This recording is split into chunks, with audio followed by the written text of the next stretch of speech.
अब तपाईले आफ्नो मोबाइलमा रहेको बटनहरूलाई प्रेस गर्ने घरी यता बटनलाई प्रेस गर्ने घरी उता बटनलाई प्रेस गर्ने गरेर स्क्रिनशट गर्ने जमाना गइसके। एकदमै सजिलो तरिकाबाट तपाईले आफ्नो मोबाइलमा रहेको होम कीलाई भनेको बीचको बटनलाई प्रेस गरेर लङ प्रेस गरेर सजिलैसँग स्क्रिनशट लिन सक्नुहुनेछ।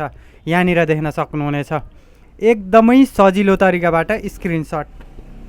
अब यसको लागि पनि एकदमै सजिलो छ, धेरै झन्झट गर्नु केही पर्दैन। तपाईले आफ्नो मोबाइलमा रहेको सेटिङलाई क्लिक गर्नुहोस्, त्यसपछि यहाँनिर एडिसनल सेटिङ्स यसमा क्लिक गर्नुहोस्, त्यसपछि तपाईले यहाँनिर देख्न सक्नुहुनेछ बटन सर्टकट्स यसमा क्लिक गर्नुहोस्, त्यसपछि तपाईले यहाँनिर टेक अ स्क्रिनशट यसमा फेरि क्लिक गर्नुहोस्, त्यसपछि तपाईले यहाँनिर देख्न सक्नुहुनेछ सेकेन्ड अप्सन यसमा क्लिक गर्नुहोस्, long press the home button यसमा तपाईले क्लिक गर्नुभयो भने अब तपाईले आफ्नो मोबाइलमा रहेको होम बटनलाई लङ प्रेस गर्नुभयो भने सजिलैसँग स्क्रिनशट हुनेछ। तपाईले यहाँनिर देख्न सक्नुहुनेछ यो सेटिङ तपाईले आफ्नो रेडमी, साउमी, पोको, एमआई को फोनमा प्रयोग गरेर हेर्न सक्नुहुनेछ सजिलैसँग स्क्रिनशट लिने तरिका।